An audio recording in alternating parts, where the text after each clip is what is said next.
Heading back up north today, and it's been a while since we went to that part of Ireland. And had I not have grabbed the wrong goddamn bottle off the counter, we would be doing a cask strength whiskey today. But we shall take a break from cask strength whiskey for today. Why not? Let's drink some regular strength Irish whiskey.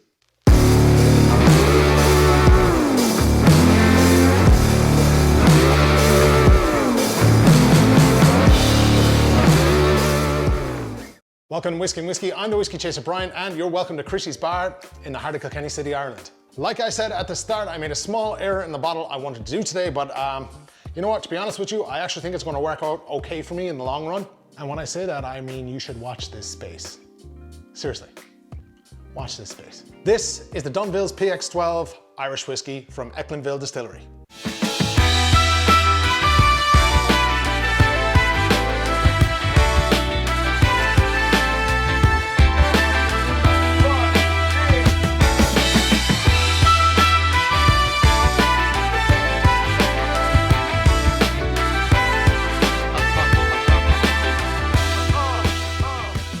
Now, I did at the start mention a cask strength version, which is released yearly, if I'm correct, some say annually, and in limited bottlings of in or around the 350-ish bottles. This is a core range whiskey from Ecklinville Distillery, which is the producers behind the brand Dunvilles. This brand has a sort of a cult-like following, kind of. Nearly like how Ferris Bueller's Day Off had a cult-like following. Great movie. Actually, no, to be honest, this is bigger than that, and it has history, which makes this perfect for one of my videos because I can talk a little bit about the brand, which you know I'm going to do anyway. Dunville's brand was revived back in 2013 by Ecklinville Distillery. Prior to that, it lay dormant for just about 80 or so odd years. Now, you might be thinking to yourself, this brand vanished like most Irish distilleries at the time because of prohibition in the US, the Anglo-Irish trade wars, the war itself, World War, but actually at the time the brand's disappearance, they were making some decent enough money. And their accounts were in good affairs. An unfortunate turn of events led the board to sell off and liquidate the company and all of its whiskey, which they stopped producing in 1935. According to my research, it took roughly 12 years thereafter to sell off all the whiskey stocks and acids they had amounted. This was produced originally by the Royal Irish Distillery, which was established around 1868, with a distillery being built on the outskirts of Belfast by Dunville & Co. in 1869. Shortly after, the company changed names due to legislation in Belfast at the time to William Dunville & Co., while continuing to hold the Dunville & Co. name, but that business was used only for blending and merchanting. At the time the distillery was built, it was one of the largest and most modern distilleries in Ireland, yielding an output of roughly 1.5 million gallons per annum by 87, and then 2.5 million gallons by 1890. The distillery had 5 pot stills and a coffee still that was operational. Actually, prior to the distillery, Dunville & Co. were apparently a tea and spirit merchant who started producing the Dunvilles VR brand in 1837, which Ecklinville have also revived. And, you know, like I said, keep an eye on the channel.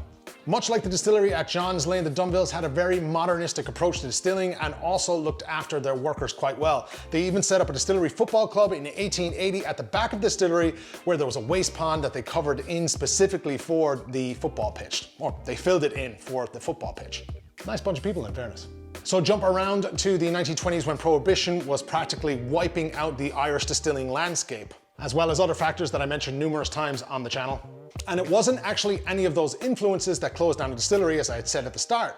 Dunvilles enjoyed great success in the USA markets as well as other world markets, and the final nail in their coffin actually came from a rather untimely death of 38-year-old owner Robert Dunville, grandson of another Robert Dunville. With no successors to Robert, the board decided then to repay £5 to all 10,000 of the company's £10 shares. The motion passed, and in 1936, the company was liquidated. Now, the Dunvilles name lay dormant until roughly 2013, when businessman Shane Braniff revived the brand, and I believe the company started distilling spirits in 2013. Now, obviously enough, these are sourced whiskies. Double distilled, to the best of my knowledge, 10 to 11 years in bourbon casks, and then finished in PX sherry casks for a year. The info on these were a little hard to find on the ground. So this is a 46% ABV non-chilled filtered double distilled single malt, part of the core range, and roughly about 85 euros is the price I found it for. I did try to get up to distillery pre-COVID lockdown.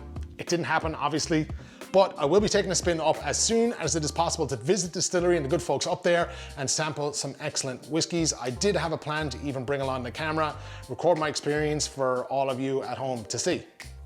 And an interesting little fact that the Ecklinville Distillery was the first distillery in Northern Ireland to be granted a distilling license in, I believe, 125 years. And now the PX finished single malt Irish whiskey. Yay!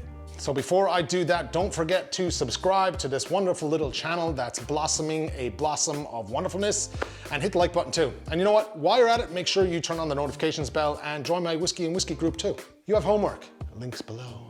Right, so the whiskey, and for the laugh, this is a 12-year-old 46% ABV non-chill filtered, double distilled, single malt Irish whiskey, finished in superbly sourced PX sherry casks and part of the Dumbles core range. Oh, I should have mentioned this. Ecklinville are the same company behind Feckin' Whiskey for all my American amigos.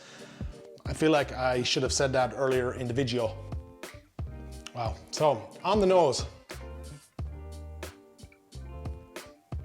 Like straight away, you're getting that blast of PX sherry sweetness mixed with tropical fruits.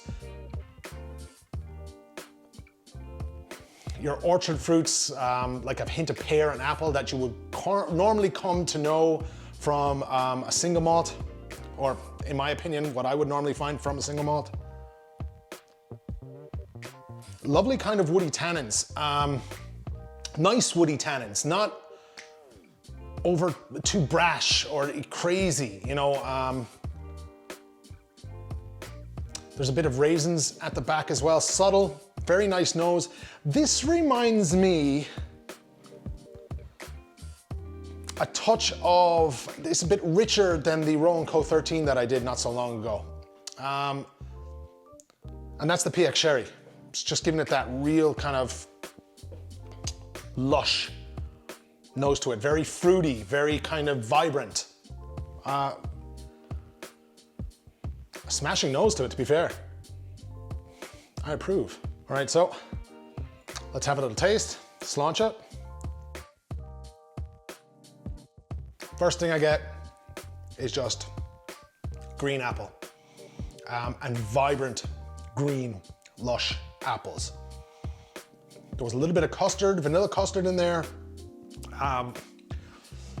It's oily, but it's not too heavy, if that makes sense. Great oily mouthfeel on it.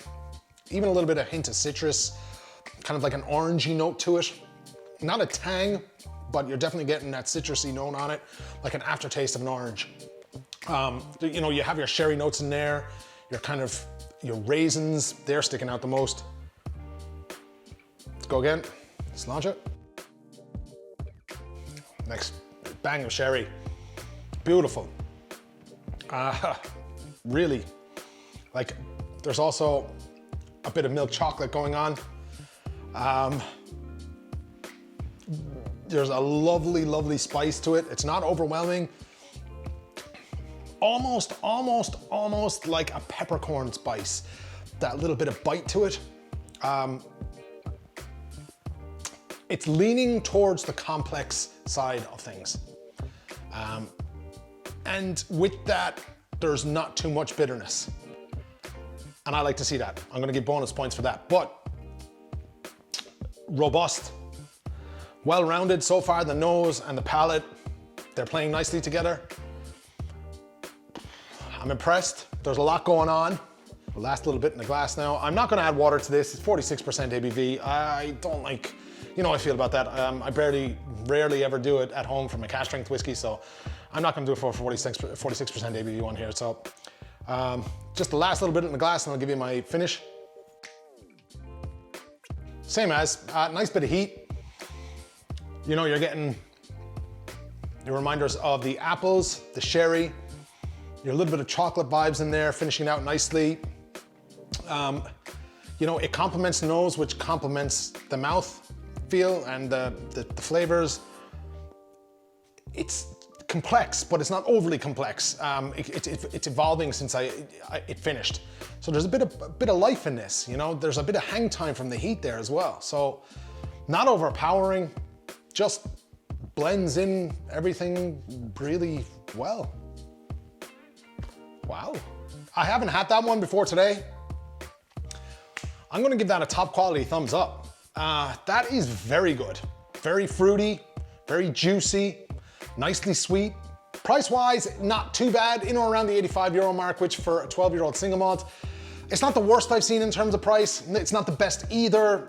It's kind of fitting that, you know, it's in there.